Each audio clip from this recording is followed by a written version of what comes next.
Record ভাঙা তীব্র দাবদাহ আর দীর্ঘদিনের শুষ্ক আবহাওয়ার পর ভয়াবহ দাবানলের কবলে পড়েছে দক্ষিণ ফ্রান্স।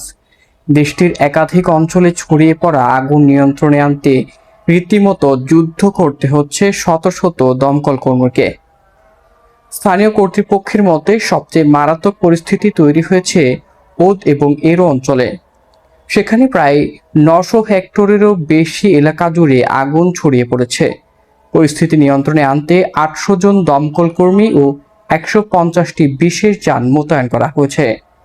টেলিভিশন ফুটেজে দেখা গেছে কানেত ও রসিও শহরের বেশ কিছু গুদামঘর এবং সমুদ্র উপকূলে থাকা একটি বিলাসবহুল ইয়ট আগুনে পড়ছে। আগুন থেকে সৃষ্ট কালো ধোঁয়ার বিশাল কুণ্ডলী পুরো সৈকত এলাকাকে অন্ধকার করে ফেলেছে। বৃহস্পতিবার সকালের দিকে ফ্রান্সের দ্বিতীয় বৃহত্তর শহর মার্সেইয়ের উপকণ্ঠে লাগা দুটি আগুন নিয়ন্ত্রণে আনতে সক্ষম হন দমকল কর্মীরা। বর্তমান অবস্থাকে বেশ উদ্বেগজনক।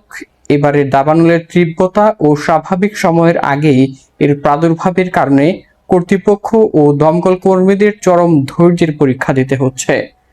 আবহাওয়া অধিদপ্তরের তথ্য মতে আগামী দিনগুলোতে বৃষ্টির কোনো সম্ভাবনা নেই। ফলে উচ্চ তাপমাত্রা, গাছপালার পানির সংকট এবং ভূমধ্যসাগরীয় অঞ্চল থেকে বয়ে আসা প্রবল বাতাসের কারণে দাবানল আরও ভয়াবহ রূপ নিতে পারে বলে আশঙ্কা করা হচ্ছে।